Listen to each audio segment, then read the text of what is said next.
Thank you.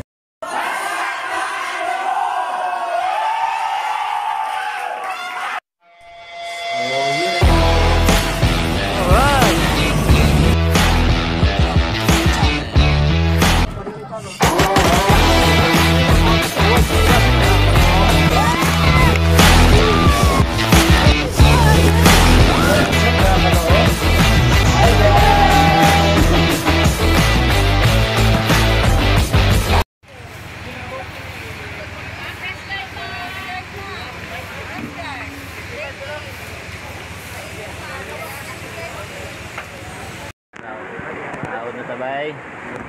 Hi guys. Hi guys. My vlog. Yes. Narin sir, oh. Okay, din sila lang sir, pasuyo sir. Oh, kana bahala dia. Kana bahala dia. Wala sir. Okay na.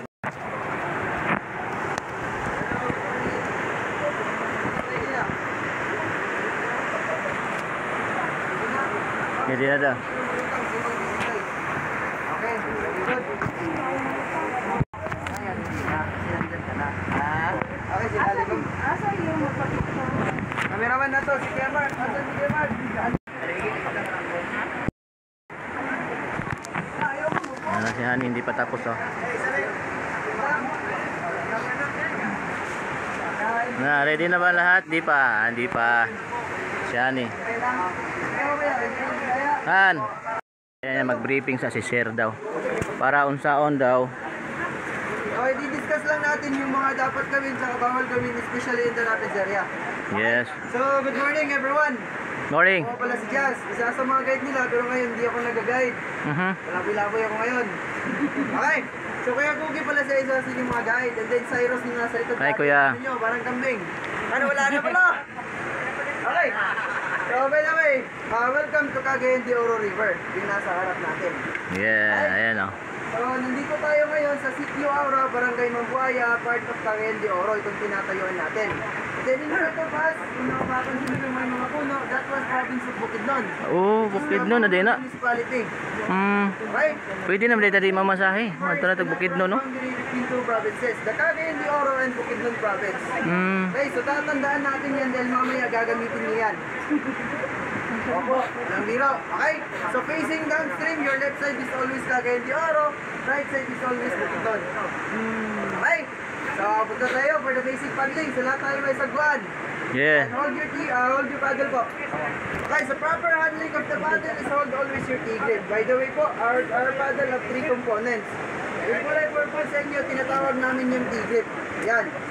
So T-grip, isa sa mga pinaka-delikadong hinahawakan natin, especially yung the Rapids area. Okay? So yung gagawin natin, palagi natin yung hawakan. Hold your T-grip always. Ito, so paano hawakan? Dalawang daliri sa kabila. And then yung dalawang daliri sa kabila, then yung middle finger nasa gitna or sa gilid. Like for example, ganito. Ito. Yan. Yan, pakita daw ba? Takto ba mo ha? Ay, malain na po din magkapakyo, magkao. Before we proceed po, proper handling of the paddle, extend 1 meter. And then kung saan nakahawak yung T-grip, ilalagay nyo sa balikat. And then kung saan nakahawak sa shaft, dyan na kayo hawak. Hanggang dito lang. Proper natin dyan. Dito okay? lang. So sir, dito tayo konti. Oh, may dadaan. Dali. Wait. Yan. Komportable. Okay? And then third component, the most important is the blade. Okay? The blade, dapat mamaya 90% and 100% submerged to the river. Okay? So dapat nakasubmerged siya, 90 or 100%. Matutulungan nyo mamaya yung mga guide nyo. Dahil dito sa raft po, kayo yung makina. Bali yung mga guide natin, yung mga banabela lang. So, Ay, dapat hindi ikaw yung... Ulo, maigo. magsasagwan para matamaan natin. Dapat tumaan para maiwasan natin yung gamot. Hindi ka may mag-decide. Ay, gusto tayo ron. Okay. So, lower section na 3 commands. First command is stop. Mamaya, when the guide said stop, all you have to do is put your paddle on your lap and then hold your T-grip. So like for example, this one. Sabing stop, ganito yung gagawin nyo. Then hold your T-grip. Okay, that was for our first command. Okay, dito tayo dun. Okay, for the second command, is paddle forward. Paddle forward, we're going to paddle. So dip your blade 100 or 90 or 100% in front and then pull the paddle. Ana ha? O ana. Okay? Pull the paddle. That's Ana. the paddle forward. Mo gyud. So huwag kayong makalala dahil mamaya po before kayo pumunta sa rapid area, i-practice natin yan. Ay, ipamamiliarize natin lahat. Okay? And then for the third command or the last command is back paddle. So back paddle is opposite from the paddle forward. So mag-start tayo sa likod and then going to the front. So yung gagawin natin, back paddle po isa sa mga pinakadelikado. Mahirap. Delikadong mag-ano kayo. Salungat. Hindi. Unsa man? Magkakasakit yung katawan nyo. Ah, okay. Okay, so yung gagawin nyo, kung saan nakahawak yung sa shaft nyo, ilalagay nyo sa bewang and then ipupushin yung paddle. Parang sasayaw kayo kasi magkakanta yung guide nyo mamaya eh. Nah. Sasabayin nyo yan. Right!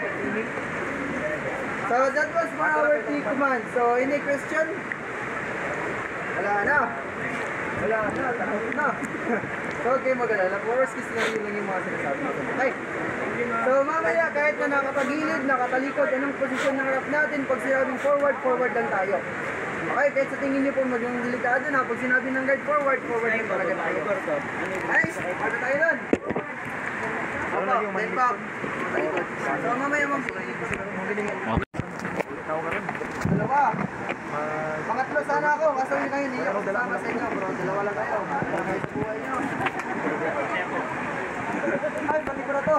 Okay, so non-swimmer are safe. Oo. Hey, joke. By the way, Pag siya.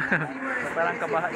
Okay, cool ba naman? Kasi if you're going to Bolok Tarap, especially in the rapids area, you are not allowed to swim. Isa pag di ka swimmer, butaw ka na. Ay, Luto nga naman ko ano sir no? tandaan yan. Robin na nasa. You are not allowed to swim in the rapids area. Ang hadlok mo ko sila gon kay basi kuan ba? All you have to do Mga is bato, mga igo. Laan. So, paano gagawin? Pero hindi mo. Oh, nagyod na oh. Feet up, Pero butt up, and then always facing downstream. Do not face upstream po because you might drink a lot of water. Always face downstream, Oh. butt up. Si sir nag Kung may mga sagdan advice po si sir. Sa mga degrees na sa harap nyo. And kung wala kalma naman, ka, babayaran nyo lang yan. kabulok Yung gagawin nyo, use your hands, spread your arms, kawa kayo ng balance. Kung makakuha na, shoulder press balik. Uy, padala sa kanong mo. Ay, gani. kapag kayong alala kung mabitawan nyo yung sagwan natin, Nakakaya floater to. naman mga So isa. all Nga, gears good. are floated. Kani mga Life vest, tested. paddle, alala na yung Ay, helmet natin. tawad na rin. Okay, yun yung gagawin nyo if you're going to Balak Go, Tarap. kaya na sila sir. Kabulok sila sa Yan, kwarto feet nila. up, back up. Ganyan yung gagawin nyo. Position. Ay! And then, mamaya, hindi naman kayo malalaglag, basta makikinig lang.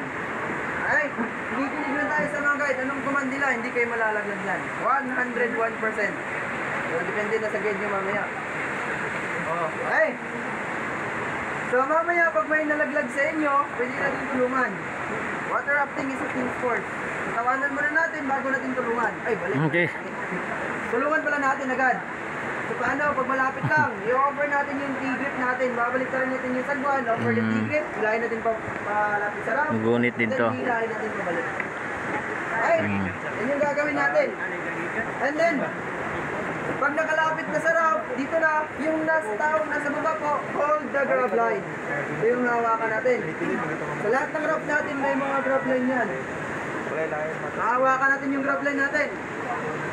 Ay, and then, isa sa inyo, pwede rin tulungan natin yung tao nasa baba. Pwede natin tulungan, i-akyat pabalik sa ramp. Pero may bawal rin. Bawal niyo pong hilahin gamit yung kamay. Yung kamay, bawal yan.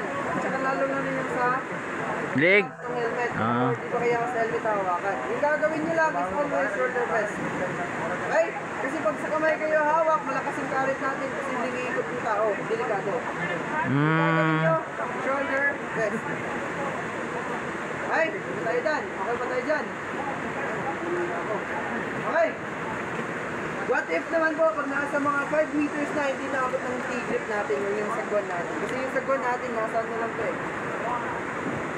1.5. Okay. Yung gagawin natin, pag naabot na natin yung mga 5 meters, okay. Hindi. Gagamitin natin. Wala bukid nun. So yung wrist rescue rope pala natin, may haba to ng 15 meters. Ah, na-rescue rope. Taas to. Ayan muna namin kayo bago tulungan. Taas na eh. Joke lang. I'm just kidding. Okay. So yung rescue rope natin, tinatawag namin true bag, itatapon namin sa inyo. So lahat ng guide natin may mga whistle yan. So once na i-blow yan, which means may nangyari. Or hindi pa kaya nagsisignalan yung mga guide natin. Nagsisinyasan. Okay, dalawa lang ibig sabihin pag nag-blow yung whistle. Nagsisinyasan or hindi pa kaya may nangyari. Okay? So once i-blow yan 3 times, or di pa kaya magsha-shout, ma'am sir, true bag, ma'am sir, true bag, ma'am sir, true bag. Itatapon namin ito sa inyo. Yung kinakailangan lang namin, yung taong nasa baba is i-raise yung hand. Okay, raise your hands and itatapon namin ito sa inyo. Pag nasa inyo na to, huwag nyo hawakan itong kulay pula. Kasi hapa ng haba to. Yung gagawin nyo lang, hawak to the nearest rope. Hold the nearest rope. And then always facing downstream. Kung napapansin nyo, yung sinabi ko always downstream. So lahat ng ginagawa natin dito is always facing downstream. Hindi natin kaya pag nag-upstream tayo. Okay? So yung gagawin natin, hold the nearest rope and then ito yung gagawin nyo. Cyrus! Ito, tinapon ko. Tapon mo na ganyan. Yan yung gagawin nyo.